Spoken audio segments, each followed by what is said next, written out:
Mr. Roberts, you have been fired. Well, why? It doesn't matter why. The decision has been made. One day, when I was thinking I've only got a year before retiring, a young manager moved into my department. One day, he called me over and abruptly announced that he was firing me. I asked him why, but he refused to answer, and I had to give in. I felt lost and told my wife about what happened. My wife looked surprised. I went to the office the next day to pick up my belongings and found it in disarray. My name is Stephen Roberts. I'm an ordinary worker at a securities firm. I joined this company at 30 years old, and I've worked hard here for the past 29 years. I was only a year away from retiring. Mr. Roberts, I'd like to speak with you about this handover. Let's see, are you talking about this client? Yes, I've been assigned this company, and I'm not sure how we should handle them. I think it's better to have an in-depth meeting with them. They are extremely cautious because this is not a small transaction. It will go smoothly if we can alleviate their concerns during our meetings. I see. Thank you so much. As I approached retirement, I was delegating my responsibilities to my subordinate. I was relieved to have a break in my work and was eager to devote the rest of the year to internal projects. Then, one day, someone transferred from Tokyo to our department. The branch manager introduced me to the man, and I noticed that he was still a young employee. A new employee has moved to our department? I wondered why. A new general manager has just been transferred to our department, he said. His name is Taylor Norris. Please introduce yourself. I have recently been assigned to this department and promoted to manager. My name is Taylor Norris.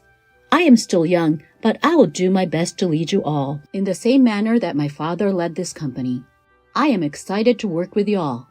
Hearing the surname Norris reminded me of the CEO's son's existence. And he is the CEO's son. I was convinced he was the CEO's son and that he had been appointed to the unusual position of department head at the age of 25. Who created this report? I did indeed. Why is the document in this format? Can you make it more readable? The format for this document was decided beforehand, and I only followed what was decided. What? I don't care when it was decided, but can't you revise it? If I find it difficult, I believe my father, the CEO, will find it more difficult. Do you give speeches like that in front of the president? I sincerely apologized. If I succeed my father as president and was presented with this document, I wouldn't want to read through it. Please make documents that will catch my attention. He would mention his father whenever he would speak. I know that new manager is the CEO's son, but he is so arrogant. He simply assigns the work to us and then leaves it to us. The other day, he complained even though I made a document exactly as he said, and that whenever I mentioned anything, he would bring up his father's name, so it's difficult to talk to him, people will complain. In fact, I heard him mention his father's name several times. I didn't pay attention to him because I was going to retire in a year. Mr. Roberts, could you please come in here for a moment? Can I assist you with something? Let's talk in private in a meeting room. Certainly. I returned after my lunch break to resume my work, but I was immediately summoned by the manager. I wondered what I had done wrong as I was suddenly summoned to a meeting. Was it about the new client? Or was there an issue with a previous client? Or was it something more serious? I had no idea why I had been summoned. Sir, am I in any trouble? Is it something else entirely? No, it's just a different matter. I asked what the meeting was about, but wasn't told any details, and was asked to come to the meeting room. So, as I went to the meeting room, I was thinking about why I was summoned. Well, please have a seat, he said. Yes, sir. I'm going to be direct. Mr. Roberts, you are fired. I was taken aback by the abrupt announcement of my dismissal and found myself at a loss for words. As he speaks, the manager holds out the termination letter from across the table, but I'm trying to remember what I've done, so his voice gone right past me. I tried to ask him why, and managed to wring a voice out. However, the manager did not provide the specific reason for the dismissal, but simply replied, "This matter has already been decided." Unsatisfied with the answer, I repeatedly asked for a reason, only to be brushed off with, "It's a decision that's been made. You are retiring next year anyway, so why think of it as an early retirement?" "No, but it's still a year away, and I'm still physically capable of working as hard as anyone else. I heard you've already completed handovers, and you don't do any outside work, do you? You're physically too old, aren't you?" "That is not correct." "In any case, it has been decided that you'll be fired, so leave the rest to us, young people." "That's not fair. Don't you know who I am, Mr. Roberts? I could even tell the CEO if I wanted to. My decision is the same as the CEO's." The manager then left the room. I was left in a daze, unsure of what to do. After that, I had no choice but to return home, left speechless. What should I tell my wife? I have to tell her anyway. My mind was racing as I drove home, wondering what I was going to tell my wife and whether I would cause her unnecessary worry. "I'm home." "Welcome home. I've made dinner." "I'll get changed and be there right away." I returned home with a heavy heart and decided to talk to my wife about my firing during dinner. "I have something important to tell you," I explained.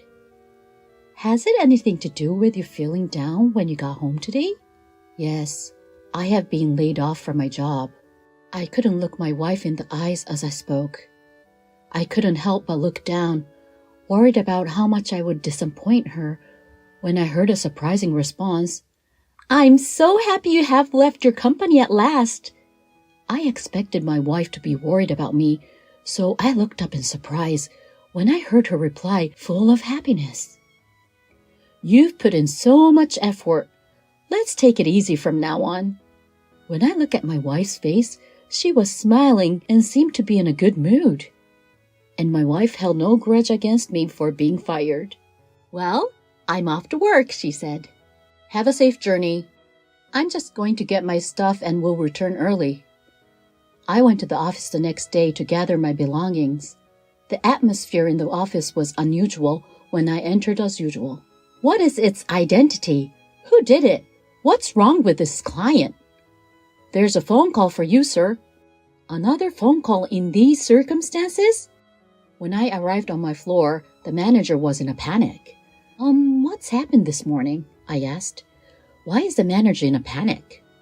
"Well, I just heard that our major clients are calling to cancel their contracts one by one, and we don't know why," my colleague explained. When I asked my colleague what was causing the uproar, he told me that there had been a string of cancellation by large clients today. As a result, the person in charge of each major client was in constant contact, and the manager was frustrated because he couldn't figure out what was wrong. Even after noon, things had not improved. The number of contracts canceled had increased since the morning, and the general manager's face was pale. Despite the situation, I felt I had to make a final speech, so I approached the manager, but he said, "I'm not in the mood for this right now. Can we finish this later?" He brushed me aside. So I said my goodbye to the other employees. While I was greeting them, the manager's voice could still be heard, echoing around the room. "Are you in contact with them? It will be a significant loss if we get any more cancellations. Do you realize that if that happens, the first people to be fired will be those below you? But I've been trying to contact my clients since this morning." "Then consider going directly to the company to apologize." "You are completely useless. This is why you can't get promoted. Please be more considerate in your work if you are supposed to be in charge." "You don't need to be so harsh." "What is a problem? Are you going to talk back to me? Do it after you have solved this problem." The general manager continued cursing at his subordinates, switching targets one after the other. I couldn't even say goodbye in such circumstances, so I quickly packed my belongings and returned home. Well, since I've already been fired, there's nothing I can do to find out why. When I told my wife about the situation at work, she laughed and said, "Oh, your company. They actually had a lot of contracts with our group companies." My company, you see, owns a number of restaurants. So I had contracts with the company you worked for, but I canceled them all. Why would you do such a thing? Are you sure it's because I was laid off? Well, that's one reason, but I didn't think much of your company in the first place. The salesmen were polite and nice, but when I went to the company for meetings, I got the impression that the company was not very open, and the salesmen were only polite at first. Oh, really? So when I heard you were being laid off, I thought it would be a good opportunity. As a result, I canceled everything. In fact, my wife is the chairman of a holding company that owns and operates a number of well-known restaurants. The restaurants she manages had signed contracts with my company, but she didn't think well of my company and took advantage of the opportunity to cancel them all at once. I couldn't conceal my surprise, but to be honest, I was relieved. It's unfortunate that you had to leave your job due to the restructuring, but let's take it easy from now on, she said. I agree, it's a little early for me, but I'll take it easy. Yes, you've worked so hard all along, and I like to spend some time with you now that I'm stepping down as chairman. I've already chosen my replacement. Despite being laid off, I had been with the company for 29 years and had enough savings. And my wife said that due to my early retirement, she will hand over the chairmanship to her successor. We entered into an early retirement and started spending our days leisurely.